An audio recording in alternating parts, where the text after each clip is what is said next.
Inilah fakta baru setelah timnas Garuda dihajar Jepang 6-0 tanpa balas.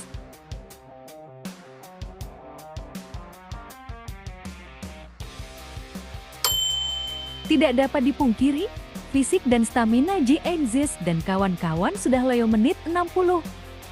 Kekalahan telak timnas Indonesia dari Jepang pun mendapat sorotan dari banyak pihak. Beberapa netizen di media sosial menilai fisik para pemain di era pelatih Patrick Kluivert tidak lebih baik ketika timnas Indonesia dilatih Shin Tae-yong. Ada yang sadar pemain timnas drop parah sejak dilatih Kluivert. Dulu menit 100 aja masih bisa lari, sekarang menit 60, usah habis tenaga, tulis salah satu netizen. Fakta kedua. Timnas Malaysia secara mengejutkan menghancurkan Vietnam 4-0 tanpa balas. Pemain naturalisasi anyar Malaysia ngeri-ngeri sedap. Timnas Malaysia membungkam Vietnam 4 gol tanpa balas. Pemain-pemain naturalisasi anyar Harimau Malaya tampil terengginas. Malaysia menurunkan 4 pemain naturalisasi anyarnya sebagai starter. Facundo Garces Argentina dan Jan Irazabal Spanyol mengisi sektor pertahanan. Zhu Figueiredo Brasil dan Rodrigo Holgado Argentina berada di lini serang. Sampai-sampai pandit asal Vietnam, Wang Hui mengatakan bahwa jika Malaysia hadapi Indonesia, dia yakin timnas Indonesia tidak akan mampu menghadapi timnas Malaysia sekarang. Berbeda dengan netizen Vietnam yang lain, saya orang Vietnam dan mengkritik kebijakan naturalisasi Indonesia. Tetapi mereka telah membuktikan bahwa pemain-pemain itu asli Indonesia dan memiliki darah campuran Indonesia. Mereka layak bermain untuk tim Indonesia. Sedangkan Malaysia, mereka juga banyak melakukan naturalisasi, tetapi informasi tentang asal-usul mereka tidak sejelas Indonesia. Saya pikir, Malaysia dapat menipu dan menemukan cara apapun untuk mengalahkan Vietnam.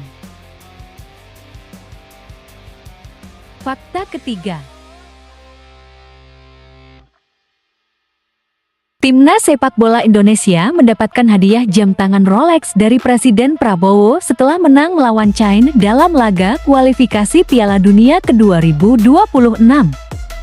Presiden Republik Indonesia Prabowo Subianto membuat janji mengejutkan yang langsung jadi sorotan publik. Ia menyatakan akan memberikan penghargaan besar jika timnas Indonesia berhasil lolos ke Piala Dunia 2026. Pengamat sepak bola Tommy Welly alias Bung Towel memberikan sindiran menohok kepada timnas Indonesia setelah kalah telak dari Jepang. Bung Towel mempunyai 2 analisa atas kekalahan yang dialami timnas Indonesia dari skuad Samurai Biru. Jawaban yang diberikan Bung Towel pun menarik perhatian. Analisa pertama, kekalahan memalukan timnas Indonesia dibobol setengah lusin karena keberatan jam tangan Rolex. Ini analisa yang bercanda apa yang serius? Kalau yang bercandanya dulu ini kalah karena keberatan Rolex, biar tetap membumi, kata Bung Towel dikutip Tribun Jakarta dalam tayangan program Catatan Demokrasi Phone. Kendati hanya bercanda, pernyataan yang diungkapkan Bung Towel sejalan dengan sikap supporter yang tak setuju dengan adanya hadiah mewah dari Prabowo. Sementara itu, analisa serius Bung Towel terkait timnas Indonesia bisa kalah dari Jepang karena perbedaan kelas. Menurutnya, Jepang yang kini menempati posisi 15 peringkat FIFA menjadi jawabannya, sedangkan Indonesia masih berada di urutan 116 peringkat FIFA. Hal lain yang disorot Bung Towel karena Jepang sudah mempunyai filosofi dan juga pakem bermain yang oke, sistem yang sudah terstruktur membuat mereka bisa semakin kuat hingga saat ini. Gimana guys? Apa kalian setuju? Tulis di kolom komentar opini kalian. Jika kalian suka dengan video ini, jangan lupa follow, like, komen, dan subscribe untuk video selanjutnya. Tetap semangat, jangan lupa bahagia. Wassalamualaikum.